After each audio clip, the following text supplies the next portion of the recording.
খেয়াল করবেন, জিনিসটা একটু বোঝার চেষ্টা করবেন। যে ভালোবাসার নির্দিষ্ট কারণ থাকে সে ভালোবাসা বেশি দিন টিকে না। মনে করেন আপনি কাউকে ভালোবেসেছেন তার হাসি দেখে, এই হাসি যতদিন সুন্দর লাগবে ভালোবাসা থাকবে, হাসি যখন সুন্দর লাগবে না ভালোবাসা অটোমেটিক শেষ হয়ে যাবে। তো সত্যিকার ভালোবাসা কি জানেন?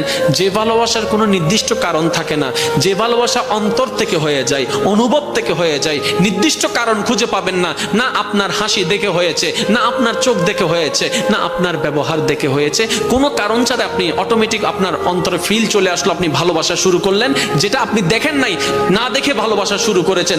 দেখবেন এই ভালোবাসা কখনো শেষ হবে না। মনে রাখবেন এটা রহমানের দরবার থেকে স্বামীর অন্তরে স্ত্রী, স্ত্রীর জন্য স্বামীর জন্য আসা ভালোবাসা। কেমন ভালোবাসা? এই ভালোবাসা কখনো ডিভোর্স আনবে না, কারণ সে সারা জীবন কেটে যাবে কেন ভালোবাসি কেন ভালোবাসি এই কারণ খুঁজতে খুঁজতে জীবনেই চলে যাবে, জীবনেই শেষ হয়ে যাবে, ডিভোর্স হওয়ার কোনো সম্ভাবনা আর থাকবে না। বলেন না সুবহান।